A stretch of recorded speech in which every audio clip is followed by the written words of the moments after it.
Welcome back to the cryptowrld channel, everyone. My name is Josh, and right now, while Bitcoin is still holding above this critical level on the price chart on the larger time frames, the price is currently moving towards major resistance here in the short term within this sideways price range, which means the price is also moving closer towards major liquidity to the upside. So I'll be talking about that in just a moment, alongside Ethereum still playing out this short-term bullish divergence, while Solana is just now running into this key area of resistance here in the short term. So I'll be talking about all of that and more late in the video, so definitely watch to the end. First of all, starting off with the 4-day Bitcoin chart, and over the last 1 day, nothing has really changed here on this chart. So getting straight into the 2-day Bitcoin chart, and right now we're still holding above this massive line of previous resistance, now acting as new support, and that's still sitting at just above $65,000. So obviously around 65k, give or take, is still a critical level on this price chart to hold above for the price of Bitcoin to remain bullish here on the larger time frames. But with that being said, getting straight into the daily Bitcoin chart, and right now we're still hanging around this significant area on the price chart, which was previous significant resistance, and we also have a lot of traded volume in this area based on the volume profile indicator, and that's sitting in between around 66.7k to 68.3k approximately. So that is a critical area here in the short term, which means if we start seeing daily candle closes, for example, below that area, in that case we could possibly see a move down towards around 64,500, which is the next area of support, at least based on this volume profile indicator. But if we see a further breakout confirming a candle close, for example, on the daily time frame above around 69,000 to 69,500, then in that case the next resistance to watch out for would be sitting closer towards around 72,000, and we could also find some resistance at around 73,500, which is basically the all-time high level. So that's what we're dealing with right now, and of course we're still seeing a bit of a short-term cool off, just a slowdown from all of this bullish price action here after this overbought signal confirmed in the daily Bitcoin RSI roughly around a week ago, which I also mentioned over and over again here on the channel. And since then, obviously it has played out as expected in the form of a short-term cool off from all of this bullish price action. But with that being said, taking a look at this 4-hour Bitcoin chart, right now the price of Bitcoin is basically just within a bit of a sideways price range, chopping around sideways. In terms of the short-term trend is looking very neutral. So the short-term trend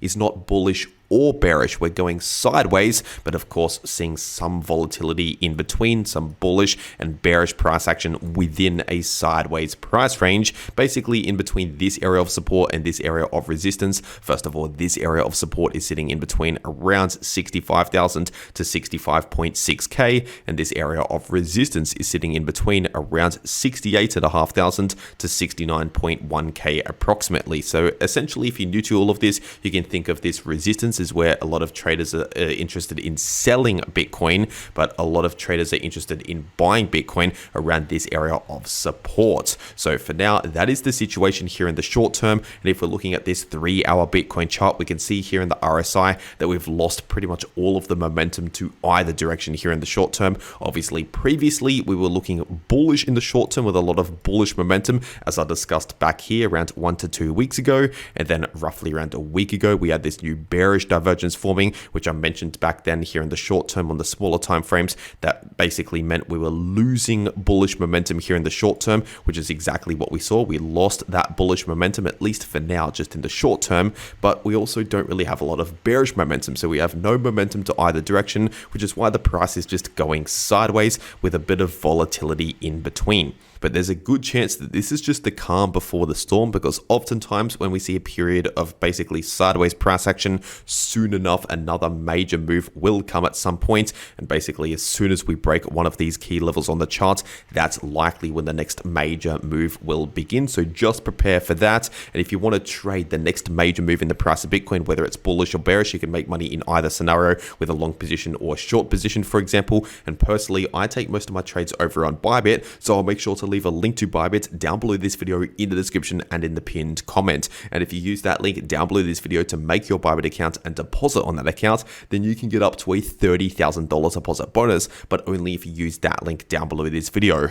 And also, if you use that link, it'll take you to this page right here, which is a massive lucky draw happening right now over on Bybit, where you could potentially win some USDT or a new iPhone or Apple Vision Pro, or even up to 100 grams in gold, which is actually quite a lot of gold. That's worth quite a lot of money, and you can win those potential prizes just by simply trading crypto over on Bybit using that link down below this video and entering this lucky draw. So if you're going to be trading crypto anyway, you might as well check this out to potentially win some free extra prizes just by trading crypto using that link. But for whatever reason, if you cannot access Bybit or if you cannot KYC on Bybit, there's also Bitfinex, which is another crypto exchange similar to Bybit, but you don't need KYC for Bitfinex, which means if you're in the US or the UK, for example, or another country where you might not be able to access Bybit, you can access Bitfinex. I'll also leave a link to Bitfinex down below this video, and if you use that link, you can get up to a 5.5k deposit bonus, and only if you use that link, you can get an exclusive 10% discount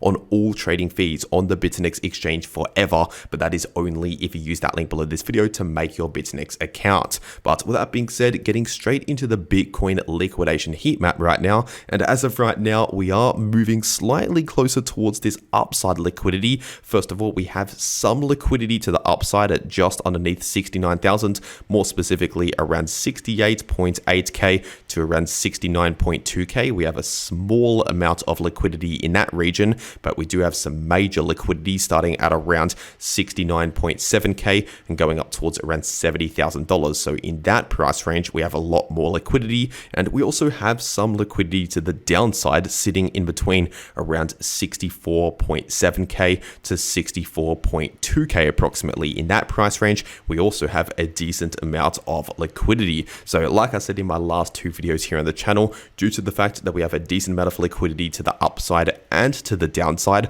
ultimately this is kind of balancing out to look relatively neutral right now, which is why we're looking very neutral here in the short term, basically just staying within a bit of a choppy sideways price range, looking very neutral. But while this is playing out, if we're taking a quick look at Ethereum on the 3-day time frame, ultimately Ethereum is also looking very neutral on this time frame right here, as we are basically within a sideways price range in between this previous Fibonacci level, which is sitting at around 2.8k, which is currently strong resistance at 2.8k, and also this area of support, which is the golden pocket in between around 2150 to 2.2k. So we're essentially chopping around sideways in that sideways price range. And if we're taking a look at the 12-hour Ethereum chart, obviously we are just now bouncing again from this ascending line of support, which is currently sitting at around 2430 to 2440 approximately. So for now, that is the support to pay attention to. But if we start seeing a confirmed break to the downside, so candle closes below that support, so below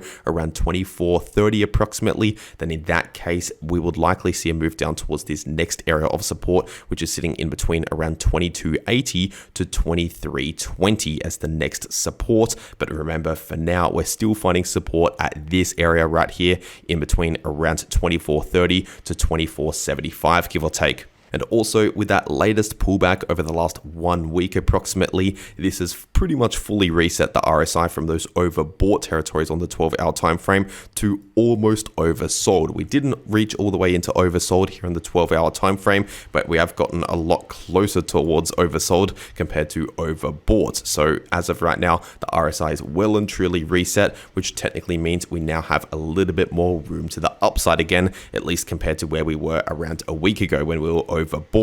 But we still cannot forget about resistance if we continue to see a bit more of a bounce here. Obviously, we have this area of resistance in between around 2550 to 2580 and massive resistance in between around 2.7k to 2.8k. But with that being said, zooming further into the short term, looking at the 4-hour time frame, and technically speaking, this bullish divergence on the 4-hour time frame is still technically active, with lower lows confirmed in the price in the candle closes, responses and higher lows confirmed in this RSI, as you can see right here, which is indeed a bullish divergence, the opposite of a bearish divergence, meaning we're likely going to see a bit of a bullish relief, either a slight bullish relief or at least some choppy sideways price action similar to this essentially over the next 1 or 2 days. And so far we've seen exactly that over the last 1 day as expected. So this will likely continue to play out for at least the next day, maybe for the next few days, but that sort of time frame is what I'm expecting for this short-term bullish divergence, basically the opposite of this bearish divergence right here. But it is important to understand that a bullish divergence by itself does not necessarily mean that we're about to see a massive amount of bullish momentum. It just means that we're likely going to see a break from all of the bearish price action here for a few days, give or take, at least based on the 4-hour time frame. But with that being said, taking a look at Solana on the daily time frame, and right now we're continuing the bounce from this major area of support in between around 159 to 163, still acting as very strong support right now, which is very bullish price structure, because previously this was significant resistance for the price of Solana on the daily time frame. We saw many rejections from this area, and then we ultimately saw a breakout above that area, and now we've retested that area and confirmed it as new support, as we have bounced from that area, which is bullish price structure. So on the daily time frame, we're still looking very bullish as of right now, forming higher lows and higher highs and flipping strong resistance into new supports. But of course, in the shorter term, we are running into this area of resistance right now on the 2-hour time frame, sitting in between around 177 to 179 based on this previous rejection right here. So we have seen a couple of rejections close to this area of resistance. So that is something to pay attention to just in the short term. But zooming back out to the daily time frame, technically speaking, this inverse head and shoulders pattern, which is a bullish pattern, is still technically active. So despite what's happening here in the short term, the larger time frames, at least for now, are looking more bullish than bearish, as we are seeing bullish price structure and an active breakout from an active bullish pattern with a bullish price target at just above $200. But it's important to understand that between the current price and this bullish price target, of course, there's resistance along the way. For example, we have this significant area of resistance right here in between around 183 to 187, and also a bit of short-term resistance based on this latest high. And if Solana follows similar price action to Bitcoin, honestly, I would not be surprised if we do form a bit more of a sideways price range here just in the short term, as Bitcoin, for example, is lacking momentum in the short term. And usually what Bitcoin does kind of determines the overall crypto market. Of course, occasionally there's outliers, so occasionally Solana might pump when Bitcoin's going sideways, but most of the time, if Bitcoin is doing something, a lot of the crypto market is doing similar price action to what Bitcoin is doing. But either way, if you want to trade these moves in the price of any crypto, once again, check out those links down below this video to claim those extra bonuses. And if you want to actually know how to trade crypto, no matter if the price is bullish, bearish, or chopping around sideways just like this, then make sure to watch these videos popping up right here on your screen. The video in the top left shows you how you can profit from bullish or bearish price action using long positions or short positions, and the video in the bottom left shows you how you can easily profit from choppy sideways price action. But anyway, that is everything that I have to say for today. I really hope you enjoyed, and I'll see you all in the next video.